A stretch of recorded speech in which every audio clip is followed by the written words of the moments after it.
Hello ছাত্রছাত্রীগণ, জায়গা নিয়ে সঙ্গে এনেছি ক্লাস 9-এর আরেকটি গুরুত্বপূর্ণ ভিডিও, যেটা হচ্ছে অঙ্কের আয়তক্ষেত্র ও বর্গক্ষেত্রের পরিসীমা ক্ষেত্রফল সম্বন্ধে।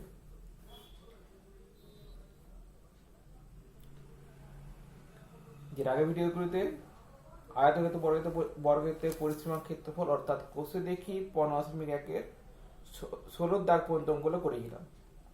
এই 17 দাগ থেকে শুরু হবে। তাহলে শুরু করা যাক।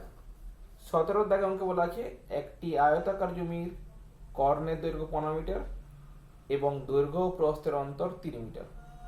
তাই জমিটি পরিসীমা ক্ষেত্রফল নির্ণয় করি। তাহলে আমরা কিভাবে করব?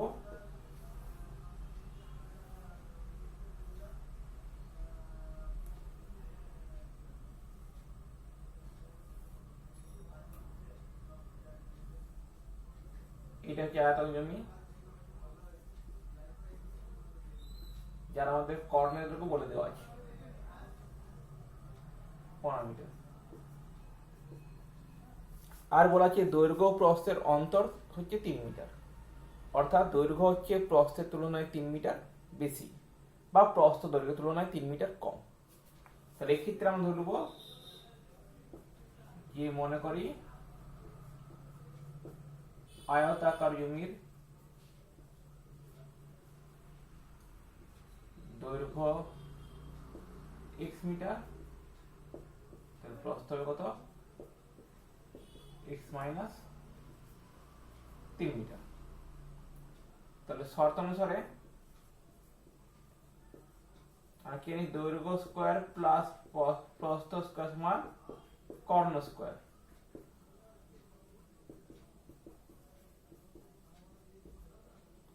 অর্থাৎ x square plus x minus 3 এর হোল স্কয়ার সমান 15 স্কয়ার। তাহলে x স্কয়ার প্লাস এইটাকে a মাইনাস b এর হোল স্কয়ার তে ভাঙবো, x square minus 2 into x into 3 plus 3 square. 15 square হয় 225।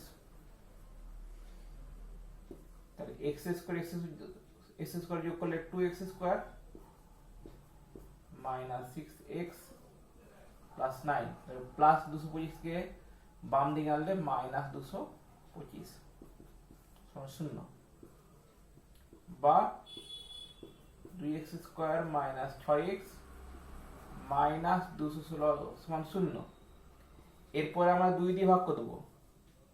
তো 2 দিয়ে ভাগ করলে তো আছে x স্কয়ার মাইনাস 2 3 6 আর 2 108 এ 216। তাহলে x square minus 3x minus 108 সমান 0। এই বইটা আমরা ফ্যাক্টর করব। ফ্যাক্টর করলে কি হবে? 12 minus 9 into x।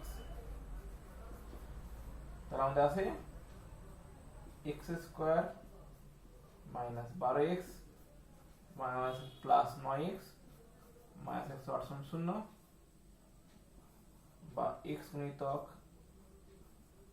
x minus 12 plus 9 গুণিতক x মাইনাস 12 সমান 0, বা x মাইনাস 12 গুণিতক x প্লাস 9 সমান 0। তাহলে যেহেতু দুটি সংখ্যামালার গুণফল 0, তাই যে কোনো একটি মান অবশ্যই 0 হবে। অতএব x মাইনাস 12 সমান 0 বা x সমান 12, অথবা x প্লাস 9 সমান 0 বা x সমান মাইনাস 9। যেহেতু দৈর্ঘ্য সর্বদা ধনাত্মক হয়, অর্থাৎ x সমান কত? 12। অর্থাৎ জমিটির দৈর্ঘ্য 12 মিটার।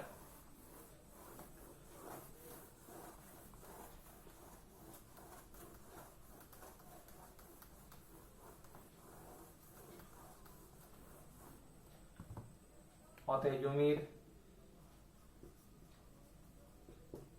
দৈর্ঘ্য 12 মিটার, তাহলে প্রস্থ হবে 12 মাইনাস 3 সমান 9 মিটার। আমাদের চেয়েছি জমিটির পরিসীমা ও ক্ষেত্রফল। অতএব জমিটির পরিসীমা মানে 2 গুণিতক দৈর্ঘ্যযুক্ত প্রস্থ, তাই 2 গুণিতক 12 যুক্ত 9, 2 গুণিতক 21 সমান 42 মিটার।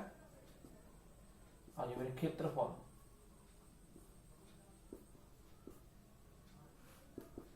দৈর্ঘ্য প্রস্থ 12 গুণিতক 9 সমান 108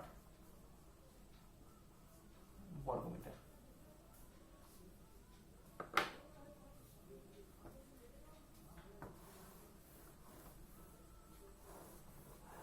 এবার 18 দাগের অঙ্ক।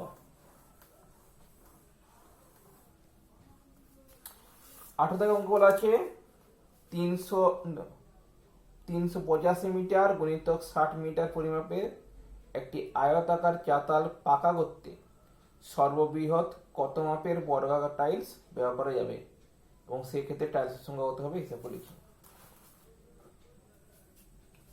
তাহলে আয়তাকার চাতাল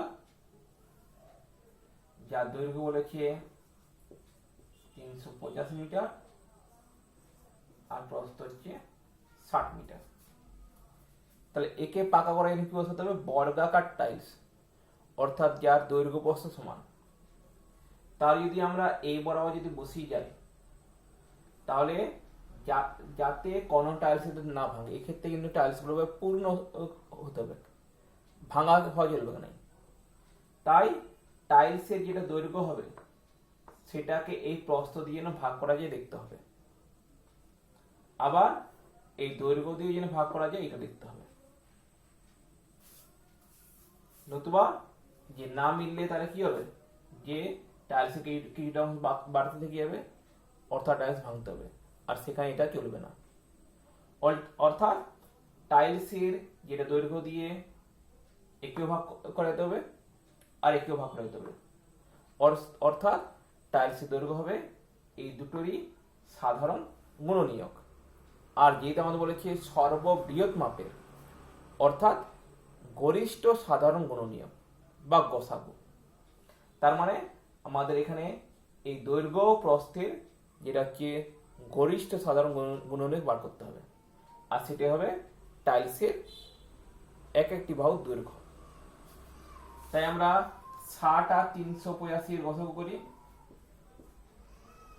60 × 360 25 60 50 10 25 20 5 10 5 10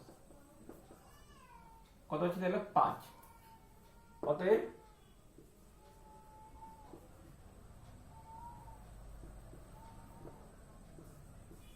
ষাট 385 গসাগু 5, অতএব বর্গাকার টাইলসের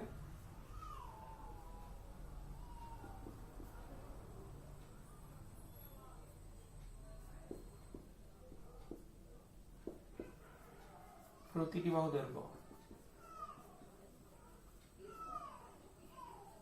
5 মিটার। তাহলে ক্ষেত্রফল কত হবে?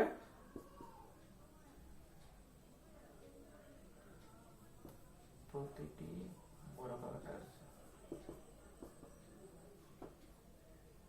ক্ষেত্রফল বাহু গুণিতক বাহু 5 গুণিতক 5 25 বর্গমিটার। অতএব চাতালটি থাকতে টাইলস লাগবে কটি? চাতালের ক্ষেত্রফল বাই টাইলসের ক্ষেত্রফল।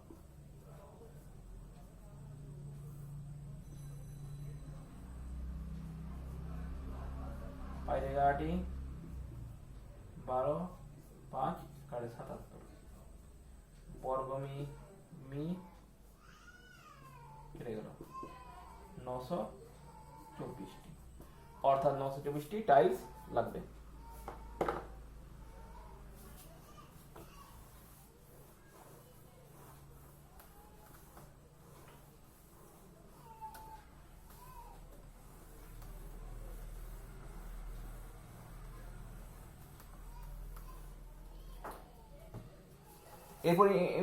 এরপরে এমসিকিউ গুলো 19 লেখের। একটি বর্গক্ষেত্রের কর্ণের দৈর্ঘ্য 12 সেমি, তাই বর্গক্ষেত্রের ক্ষেত্রফল কত?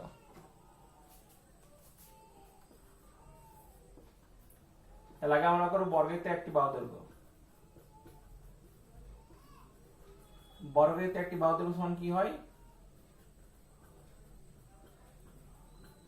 কর্ণ বাই √2, 12 বাই √2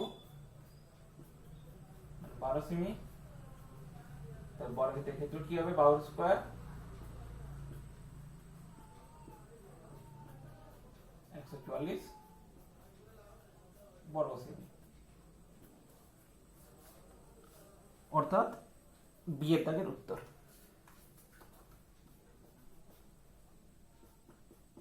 2 নম্বর বলেছে যদি একটি বর্গক্ষেত্রের ক্ষেত্রফল a1 বর্গ একক এবং ওই বর্গক্ষেত্রের কর্ণের উপর অঙ্কিত বর্গক্ষেত্রের ক্ষেত্রফল a2 বর্গ একক হয়, তাহলে a1:a2 কত? প্রথমে ধরবো,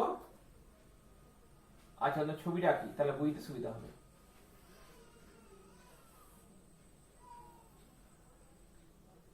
এটি হচ্ছে প্রথম বর্গক্ষেত্র আর এই কর্ণের উপর অঙ্কিত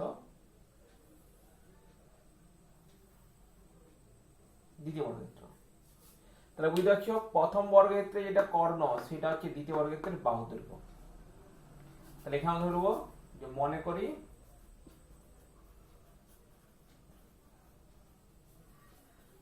প্রথম বর্গক্ষেত্রের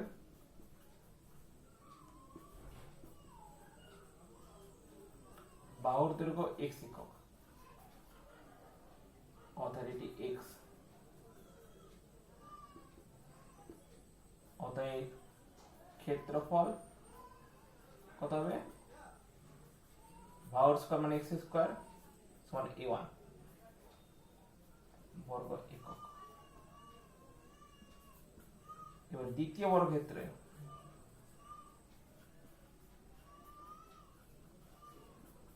বাহুর দৈর্ঘ্য সমান প্রথম বর্গক্ষেত্রের কর্ণের দৈর্ঘ্য,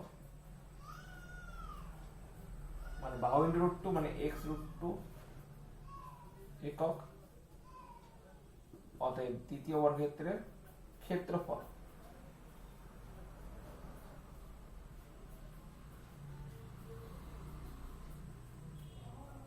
বাহুর স্কয়ার মানে x√2 এর হোল স্কয়ার মানে 2x স্কয়ার সমান a2 বর্গ একক। অর্থাৎ তাহলে a1:a2 কত আছে? x square is 2x square মানে 1:2।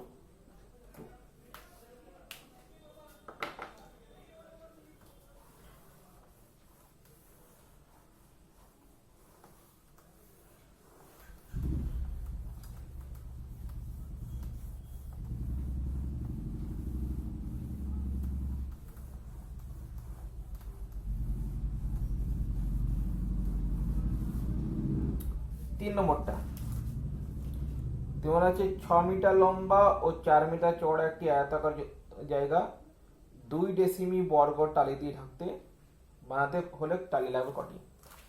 তাহলে এক্ষেত্রে আমরা আগে আয়তাকার জায়গার ক্ষেত্রফল বার করব। তাহলে আয়তাকার জায়গার ক্ষেত্রফল বলা হচ্ছে এটি কি 6 মিটার লম্বা ও 4 মিটার চওড়া,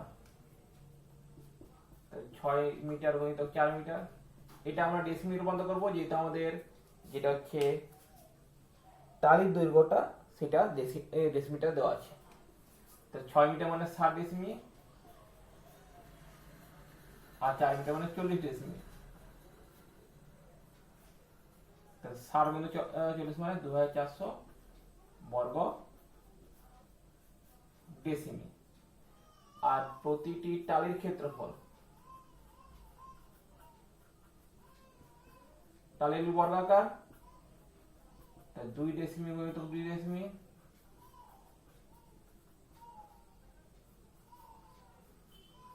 তখন 4 বর্গ ডেসিমিল। এক্ষেত্রে খেয়াল রাখবে 2 ডেসিমিল বর্গ টালি বলেছি। যদি 2 বর্গ ডেসিমিল টালি বলতো তাহলে ধরা যেত যে টালিগুলির ক্ষেত্র হচ্ছে 2 বর্গ ডেসিমিল, কিন্তু যেহেতু আমাদের বলা আছে 2 ডেসিমিল বর্গ, তাই 2 ডেসিমিলের বর্গ সেটা 4 বর্গ ডেসিমিল, অর্থাৎ টালির ক্ষেত্র হচ্ছে 4 বর্গ ডেসিমিল। তার টালি লাগবে কোটি লাগবে 400/4 সমান 66, অর্থাৎ সি এর দাগের উত্তর।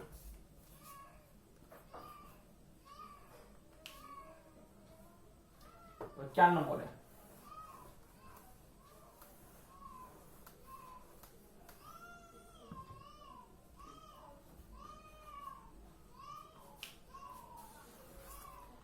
সমান পরিসংখ্যান একটি বর্গক্ষেত্র এবং একটি আয়তক্ষেত্রের ক্ষেত্রফল যথাক্রমে এস এবং আর হলে কোনটা সত্য হবে। আয়তক্ষেত্র বর্গক্ষেত্রের পরিসীমাটি সমান, ধরবো মনে করি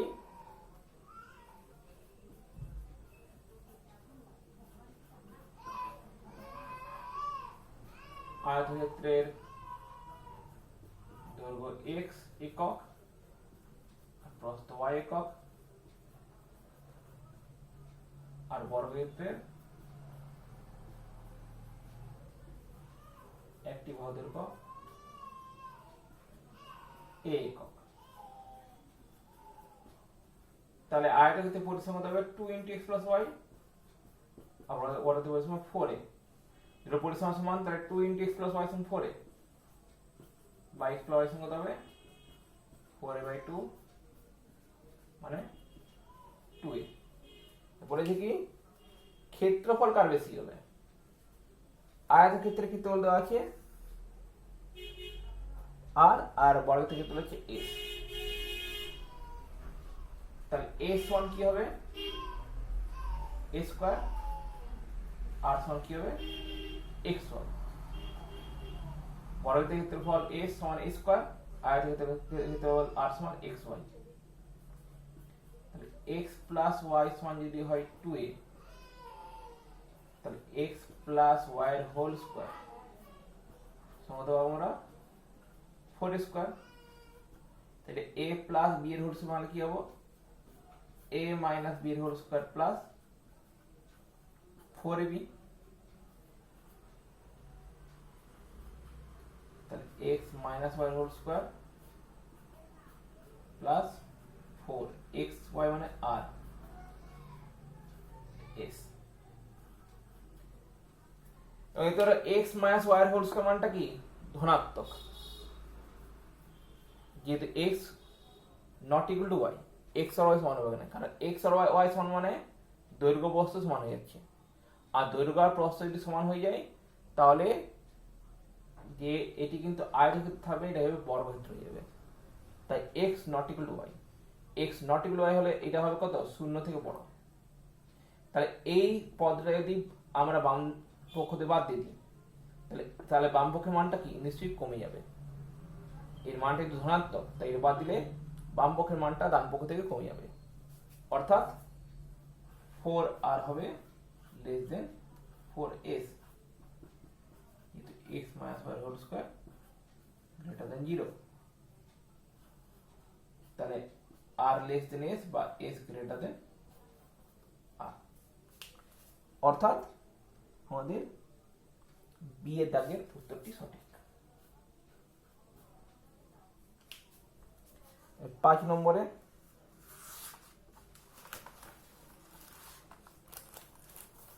হচ্ছে একটি আয়তক্ষেত্রের কর্ণের দৈর্ঘ্য 10 সেমি আর ক্ষেত্রফল 62.5 বর্গ সেমি। তাহলে আয়তক্ষেত্রের দৈর্ঘ্য প্রস্থের সমষ্টি কত?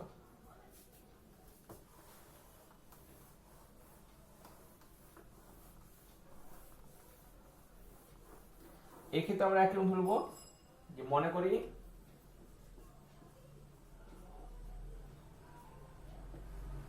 আয়তক্ষেত্রের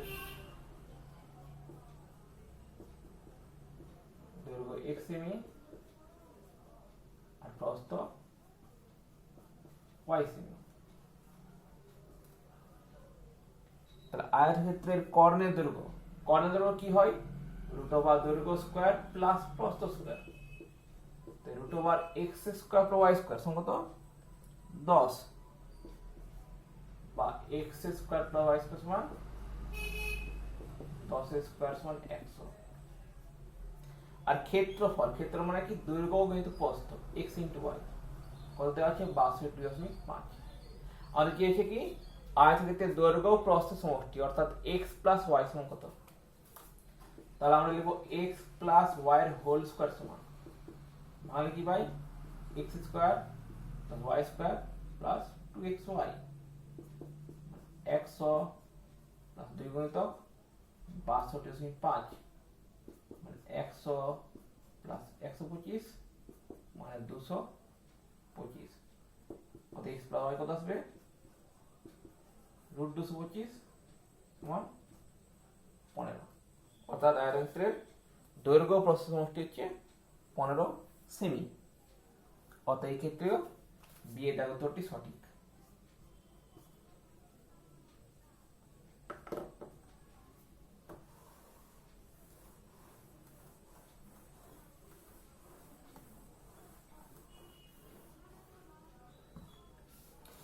এরপরে 20 দাগের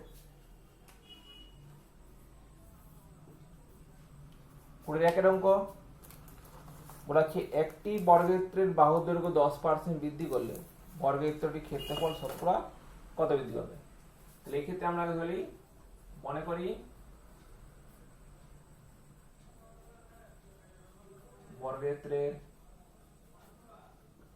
একটি বাহু দৈর্ঘ্য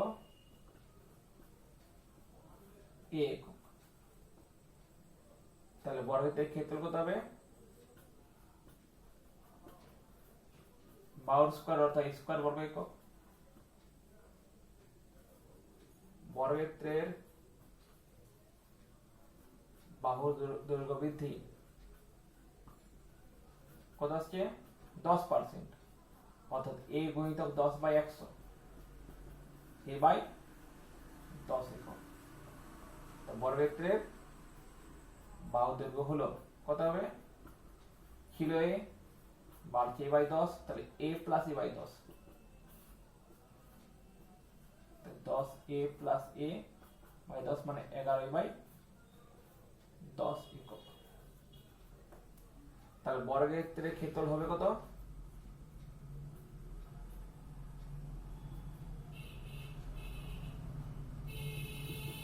বাহুর স্কয়ার অর্থাৎ 11a বাই 10 তার হোল স্কয়ার মানে 121 a স্কয়ার বাই 100 বর্গ একক।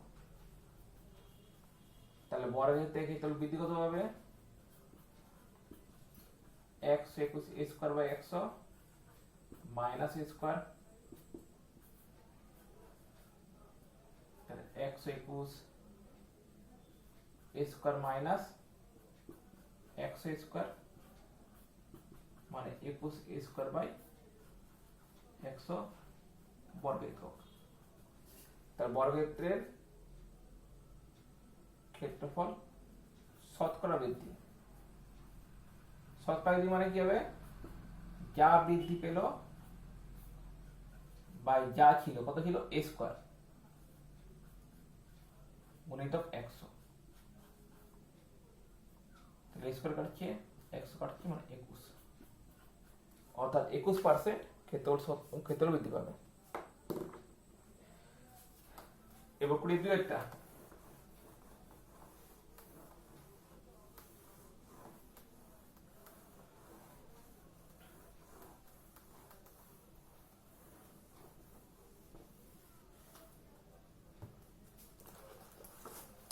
বলেছি একটি আয়তের ক্ষেত্রে দৈর্ঘ্য 10% বৃদ্ধি এবং প্রস্থ 10% হ্রাস করা হলে ক্ষেত্র শতকরা কত বৃদ্ধি হবে?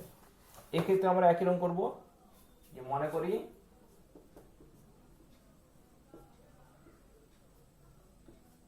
আয়তক্ষেত্রের দৈর্ঘ্য x একক, প্রস্থ y একক। তাহলে দৈর্ঘ্য বৃদ্ধি 10%, x গুণিত 10/100, x 10 একক। দৈর্ঘ্য হলো x প্লাস x/10,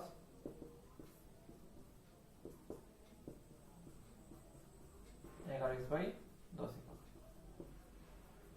আচ্ছা, এখানে ক্ষেত্রফল বার করে নেবে। অতএব লিখবে ক্ষেত্রফল সমান xy বর্গ একক। এখানে প্রস্থ হ্রাস, প্রস্থ কত কমলো 10%, তো y গুণিত 10/100, y 10 একক। প্রস্থ হলো কত হবে y minus y/10, 10y minus y মানে 9y/10 একক। অতএব ক্ষেত্রফল হলো, ক্ষেত্রফল কত হবে তাহলে দৈর্ঘ্য গুণিত প্রস্থ 11x/10 গুণিত 9y/10 মানে 99xy/100 বর্গ একক। তাহলে এখানে ক্ষেত্রফল কমে যাচ্ছে, তাহলে ক্ষেত্রফল হ্রাস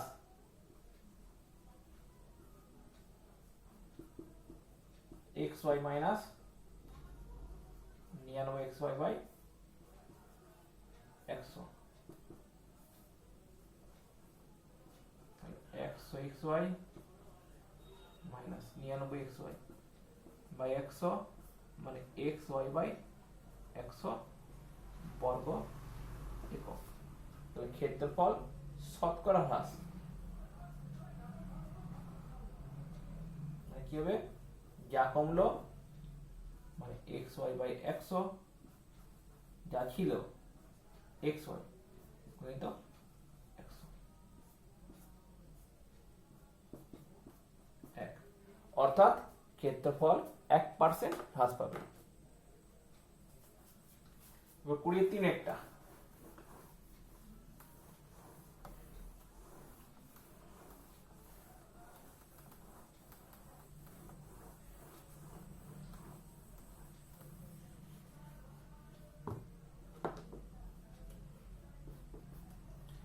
তিনি বলা আছে একটি আয়তক্ষেত্রের কর্ণের দৈর্ঘ্য 5 সেমি, কর্ণদের ছেদবিন্দু থেকে আয়তক্ষেত্রের একটি প্রস্থের উপর লম্বের দৈর্ঘ্য 2 সেমি। তাহলে আয়তক্ষেত্রের প্রস্থের দৈর্ঘ্য কত? তাহলে আমরা আগে ছবি আঁকি।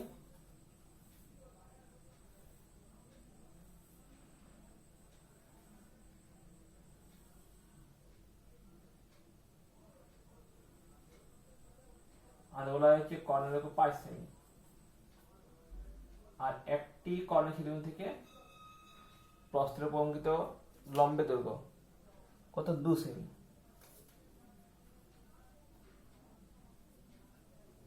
তাহলে প্রস্থ কত? নাম যদি এ বি সি ডি, এদি ও, এদি ই, এটা বাড়ি দি, এদি এ। তাহলে বুঝতে পারছো যদি ওই যদি হয় 2 সেমি, তাহলে ওএফ ও 2 সেমি হবে, কারণ দুটো হচ্ছে লম্ব। তাহলে আমাদের ইএফ সমান কত হবে? 2 ইন্টু ওই 2 ইন্টু 2 সেমি সমান 4 সেমি। আর ইএফ মানে এবি, তাহলে এবি সমান ইএফ সমান 2 ইন্টু ওই সমান 2 ইন্টু 2 সেমি সমান 4 সেমি। অর্থাৎ যে দৈর্ঘ্য হচ্ছে 4 সেমি, কর্ণ 5 সেমি, তাহলে প্রস্থ কত? আর কি হবো? AB square plus BC square সমান এসি স্কয়ার, দৈর্ঘ্য স্কয়ার প্লাস প্রস্থ স্কয়ার সমান কর্ণ স্কয়ার। তাহলে এবি স্কয়ার, এবি কত? 4, 4 square plus BC square 5 square, তাহলে 16 plus BC square 25 BC square সমান 25 মাইনাস 16, BC স্কয়ার সমান 9, BC সমান 9 সমান 3 সেমি, অর্থাৎ আয়তক্ষেত্রের প্রস্থ দৈর্ঘ্য 3 সেমি। তো 4 দাগের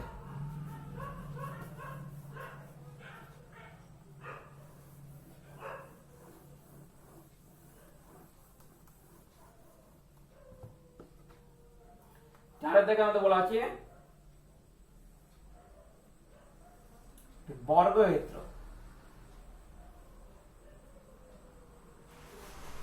বর্গক্ষেত্র বলা আছে কর্ণদ্বয়ের ছেদ বিন্দু থেকে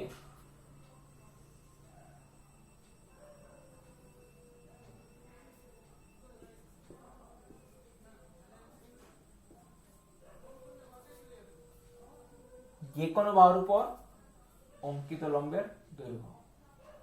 তাহলে যদি এখান থেকে যদি আমরা এখানে অলম্বটা নিই তাহলে সেটা কত 2√2 সেমি।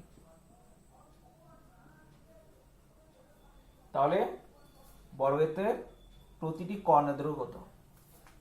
এই ক্ষেত্রে আমরা কি করবো, আমরা এটা বাড়িয়ে দেবো এদিকে f।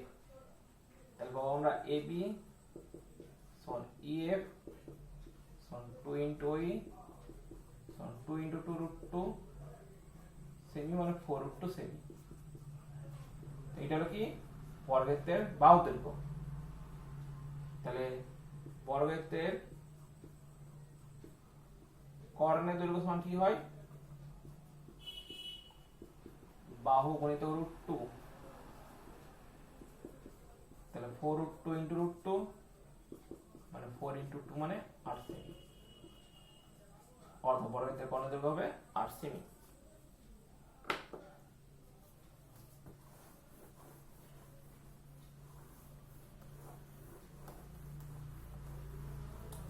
পাঁচের দাগের অঙ্ক,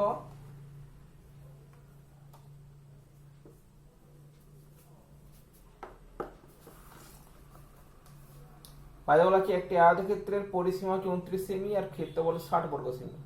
আয়তক্ষেত্রের প্রতিটি কর্ণের দৈর্ঘ্য কত? তাহলে এক্ষেত্রে আমরা ধরবো আগে মনে করি আয়তক্ষেত্রের দৈর্ঘ্য x সেমি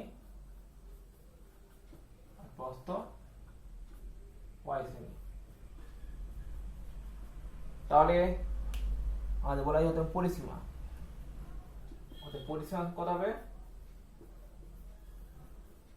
দৈর্ঘ্য যুক্ত প্রস্থ 2 x + y সেমি সমান 34 সেমি, বা x + y সমান 34/2 সমান 17। আর কি দেওয়া আছে, ক্ষেত্রফল মানে x × y বর্গ সেমি সমান 60 বর্গ সেমি, বা xy সমান 60। মানে কি এই আয়তক্ষেত্রের কর্ণের দৈর্ঘ্য, কর্ণের দৈর্ঘ্য মানে কি √ দৈর্ঘ্য স্কয়ার প্লাস প্রস্থ স্কয়ার, অর্থাৎ √x² প্লাস y²। তাহলে এখানে আমরা আগে x² প্লাস y² মানটা নির্ণয় করব। তাহলে x² প্লাস y² মান কি হবে, x plus y whole square minus 2xy। x plus y মান 17, 17 স্কয়ার মাইনাস 2 × 60 289 মাইনাস 120 169। তাহলে √x² প্লাস y কত হবে, √x69 সমান 13। অতএব আয়তক্ষেত্রের কর্ণের দৈর্ঘ্য